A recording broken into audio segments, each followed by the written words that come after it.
everyone, Dexterous Crafter here. Welcome back to my channel and welcome back to my new craft series, which we are doing, quick reminder, is the Peter Rabbit Patchwork Quilt by Hachette. And as I explained in my last video, the character which you can see we're moving on to next is the very naughty and mischievous Tom Kitten. So in the magazine, quickly get it out, so excuse the shaking. So on the front it literally tells you everything that you need. So in this pack you need 5 pieces of fabric, which you've got silver mink, which is a browny colour, the candy blue, the Dresden, which is a dark blue, a cream, and a beige spot, which I'm not sure if the camera will pick up on, is the background fabric. So they are your fabrics. You also need some bonder web, which again is provided for you. And additional items will need the templates, which I will show you in a moment, the sticky tape and pencil, scissors, iron and ironing board when we come to sticking down the fabric, a template, dressmaker's pins, tracing paper and a ballpoint pen. Now I'll just very quickly cover this 220mm square of paper.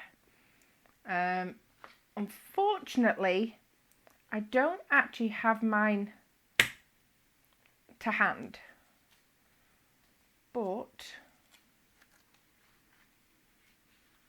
what it was silly, it's not in there. What it was, I've done it on card, but what you need, it's basically a 220mm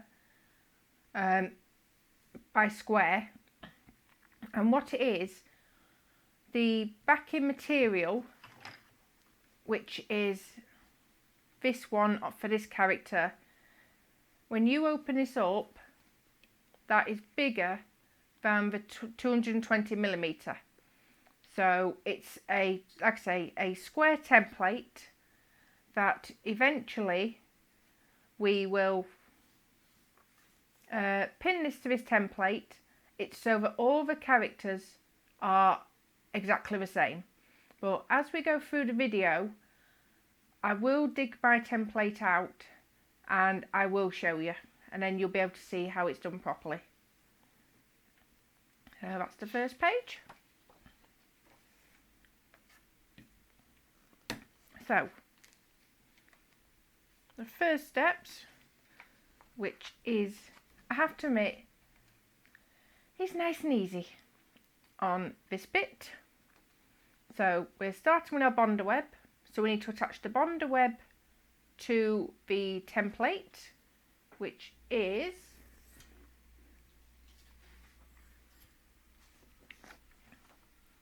this. So in these issues you get a template 1, which is for your material,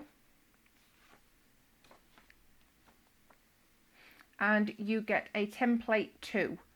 Now with this one, this is I can explain it. You use this and it tells you exactly where all the pieces of fabric are going to be laid. So what you'll do is, when you get to that stage, it's sort of a bit like tracing, but again I'll show you my way, is so ears, jacket, body, so it's basically a guide so that everything, when it's ironed onto your material, fits together nicely. But for now, this important one is this one. So we need to trace all of these onto our bonder web, and then these will then go onto our material.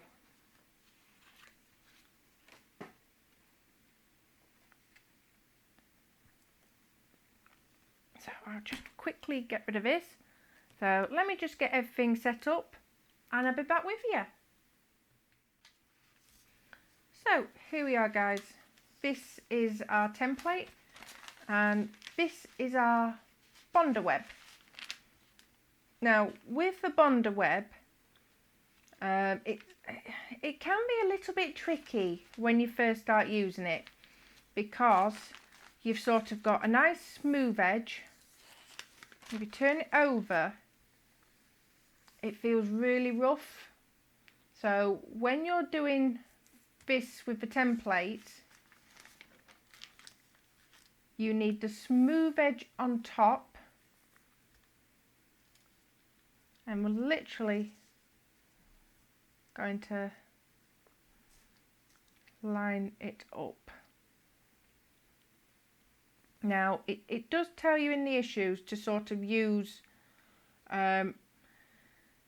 be sparing with the bonder web, but in all honesty, this is nothing against Hachette at all. It's my personal opinion, is I don't like this bonder web that you get with a magazine. I find it can be very, very tricky to stick.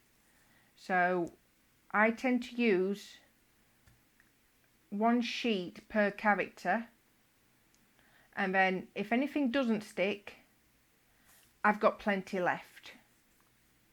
Further down the line, my plan will be to get some better bonder web, but you know what, we've got it. I'm just about confident enough to use it.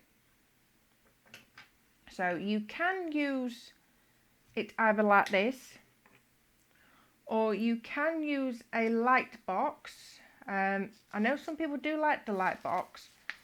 The only problem is, let me just quickly get mine. Yeah, mine's very homemade, kindly made by my husband, because to get a decent light box you do have to fork out a bit. So excuse the light coming on. Just move it out of sight.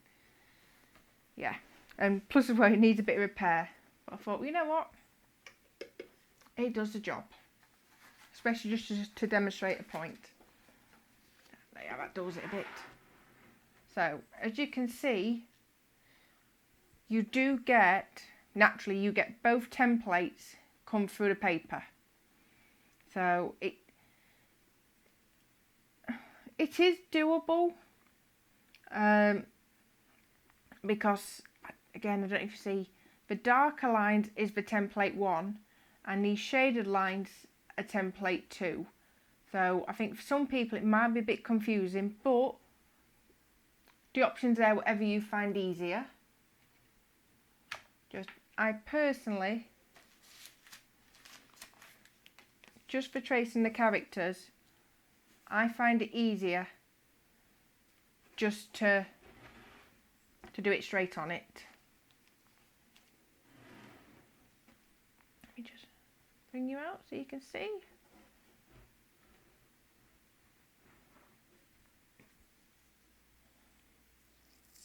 Let's get my tape. So what I do with these is I use masking tape, because I find it's not as harsh with sticking. It sort of, it does the job. I'm not put that further enough up.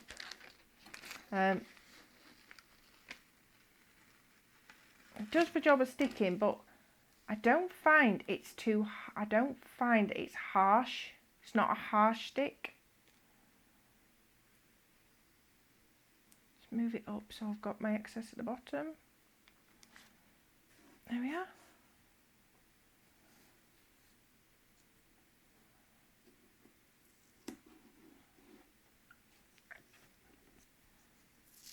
Let's put another one to this side. That should be enough just to hold it. So, bring out a bit more. Now what I'm going to do now is I'm going to go around all the templates. I'm going to leave it running so you can see, and and I'll come back to you in just a moment.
So there we are, everyone. That is, just double check this bit because I'm a bit unsure about this bit. Better safe than sorry before I move it.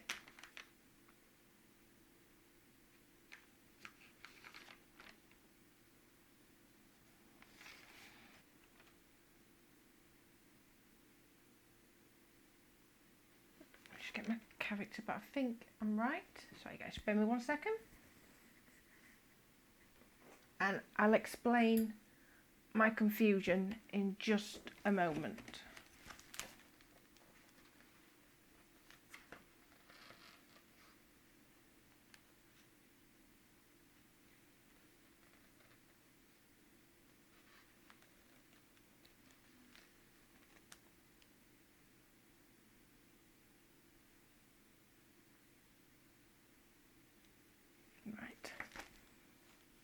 See guys, this is why you need to check and double check. Sorry, knocking my microphone out in the way. Yeah, one of the bits I was unsure about, I wasn't actually sure if I needed to trace. So, but it's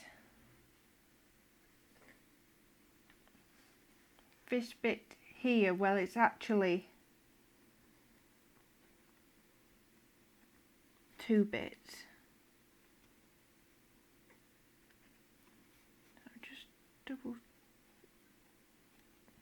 So all will become clear as I get to the next stage. So you know what, I'll trace it now, and if I don't need it, well then I've only wasted an extra second or so getting it done.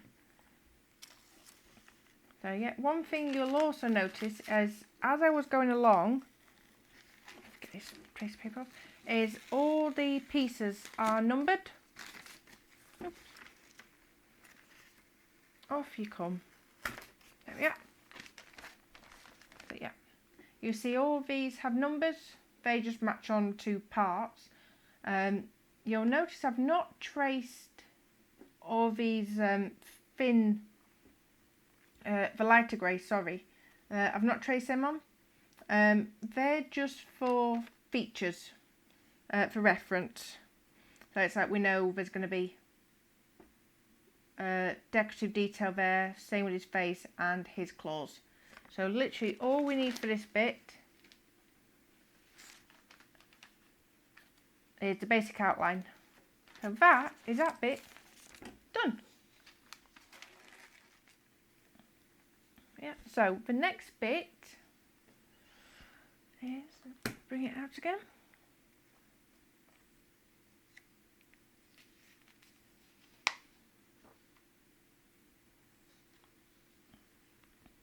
So we've traced it all out. There. Number the pieces according to the template and leaving a border of no more than 5 millimeters cut around each outline.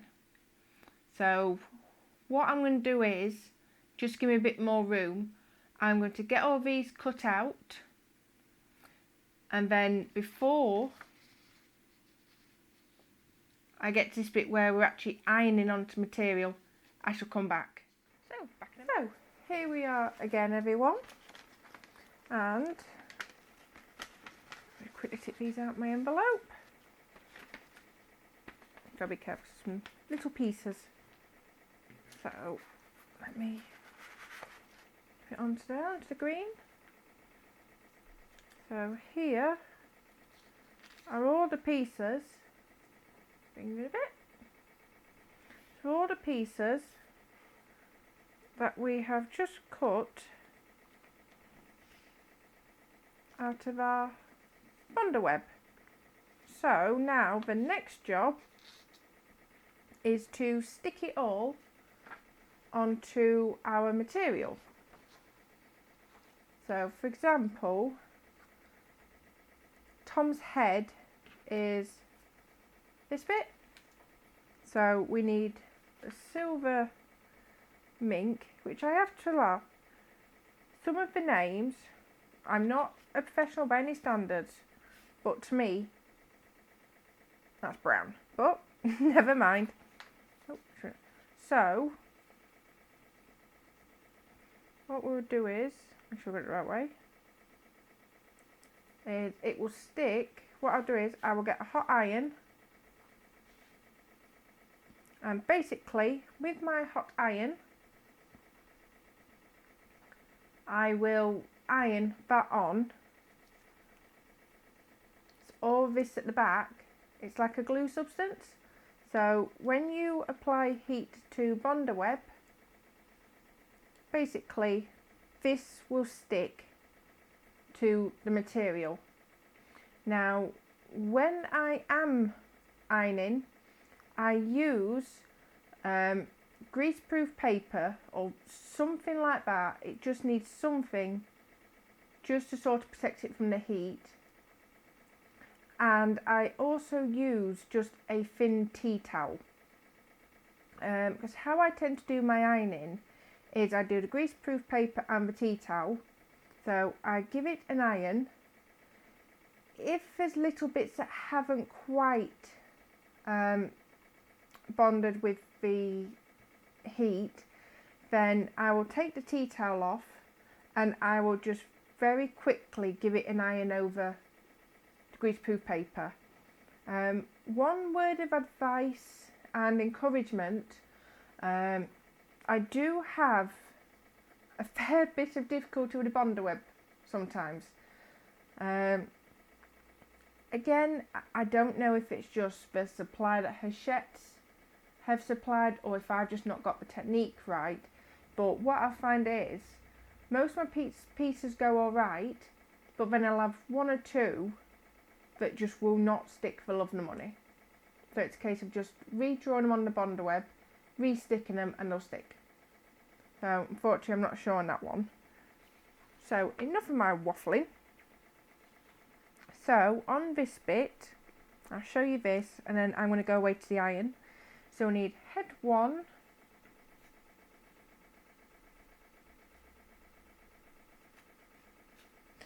we need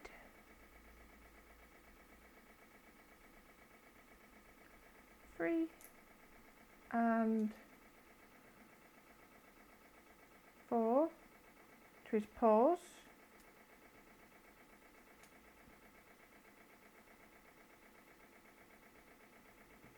6 and 5, which our feet.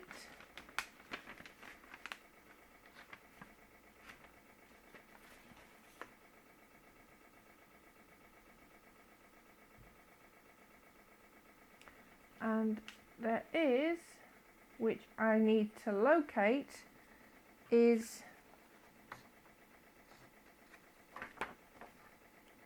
his tail. So I will very quickly trace his tail down. If not, then I will quickly redraw it with the Bonder web. I will then I will get all this ironed. I'll get this ironed. I will also get the other bits ironed whilst I've got the hot iron on, and then I will come back and we will see what needs doing next. So here we are again. Luckily that seemed to go rather smoothly actually. So these are all now firmly Bonder webbed onto the material. So we've got Tom's head, Tom's tail, which luckily I managed to find, 2 front paws, 2 feet, his blue jacket, his trousers and his little ears, all Bonder webbed on. So the next stage is literally cutting out all the pieces. So I use it on this one. So the pencil line that we drew before, it is literally just a case of cutting all the shapes out, ready for the next stage. So I will get that done and I'll be right. So here we are again. All our pieces, which are Bonder webbed onto the fabric. Yeah, pretty smoothly actually. So we don't need these bits just yet, so I'm just going to quickly put them back in the envelope so that I don't lose any.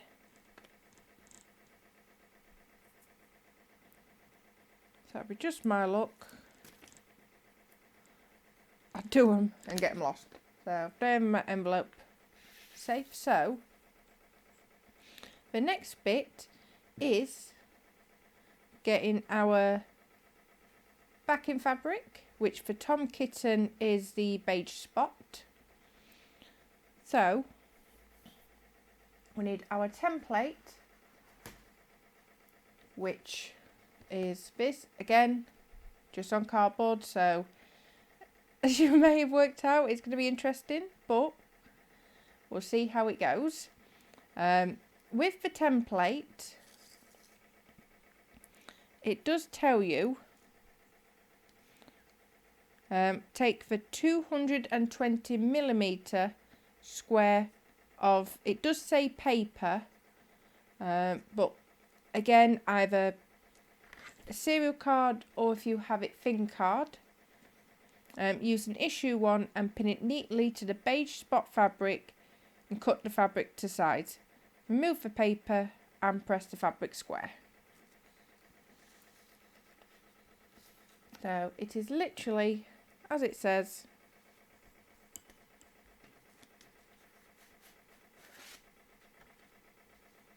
Let me just bring you out a little bit so that you can see. There we are. So that is how it will sit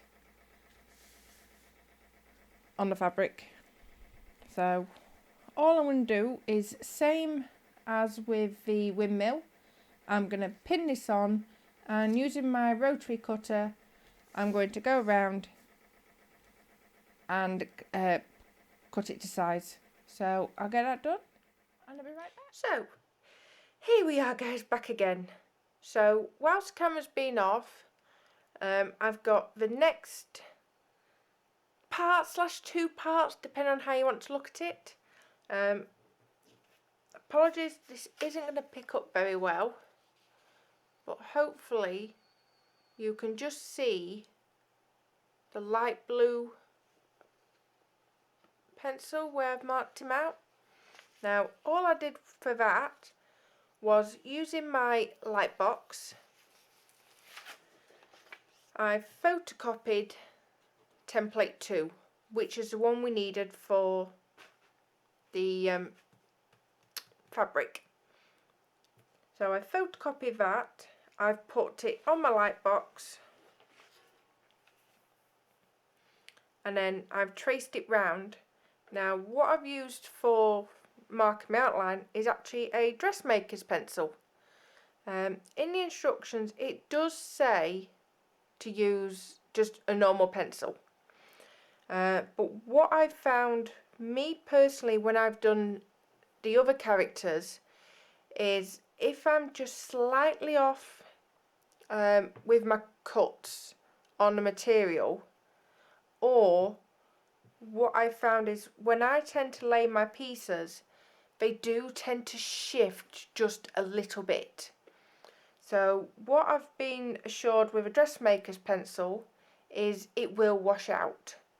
So fingers crossed, it will work.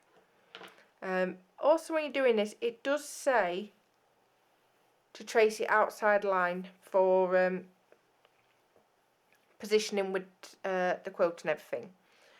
So you will notice that unfortunately with my printer it hasn't quite done the outer box. It's literally missed off about a centimetre. So all I did for that was I got the template that comes with the magazine, literally just used that for the outer line, because luckily the outside box does seem to match up both sides. That's not too much of an issue. And I've also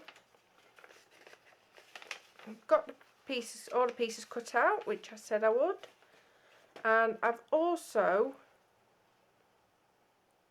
hopefully that will pick up, I've also been marking out the features ready for the embroidery.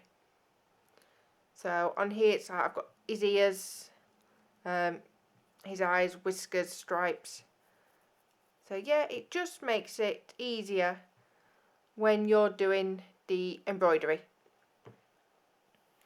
So that's all done. So the next stage, which is always the most reassuring part because then I can't lose any, is on the back of his head you'll see that the bonder web is already starting to come away. Apologies if you can't see that. Yeah, the bonder web's already starting to come away from the material, which is a really good thing, because when you iron the bonder web it transfers the glue to this bit. This is why I'm being careful not to touch where I've pulled it off. So I'll literally pull that off, you stick it into position like so, and then literally with your iron you'll go over and you will glue it straight onto this base fabric. So in the magazine it does give you an order. So it's like with this we've got to do his head, his tail and his feet. Then it's his trousers, and then it will be his jacket and his paws. So what I'm going to do is I'm going to quickly get these ironed, and then that will be all the bits stuck together ready for embroidery. So here we are, guys. One naughty kitten, Mr. Tom himself, all bonder webbed onto the base fabric. So this stage is now complete. I'm now going to go on to do the embroidery, but unfortunately guys, with the embroidery I'm not going to do it on camera. I still don't feel confident enough to do it on the camera, and plus as well I can't quite get the angles that I need without my head sticking in the way. So for now guys, I'm going to leave it there. Once all the embroidery is done, then I will come back and reveal him. And here we are, everyone. We have one Tom Kitten square all finished. Although I say that all finished, same as the rest, he will need a iron over when we actually get to putting it together. And what I've also noticed, which I'm not sure how well you'll pick up on the camera, is the pencil mark I made for the border has actually come off with the iron, so at least I know in future if there's any pencil marks, if I use my dressmaker's pencil, it will come off.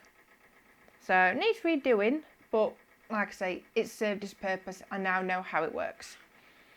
So yeah, other than that, I think out of all the squares, the characters, I think he's actually come together the nicest. The only thing I would say I struggle with is just the embroidery with the flowers, but I would say that's down to my skill level more than anything. But yeah, well and truly enjoyed making him. So, like I say, that's Tom finished. So before I leave you in this video, I shall give you a quick sneaky peek at the next one. So this is what we're moving on to next. It is a 9-patch patchwork square. So yeah, I'm trying not to be overly confident with this one, because to look at it, it looks relatively simple. But yeah, I've learned before, sometimes the simplest things can be the most difficult and challenging. So yeah, that will be in my next video. So for now, I will say thank you for watching. If you like my content, please hit the like button and click the subscribe bell. And I shall see you next time. So bye everyone. Bye.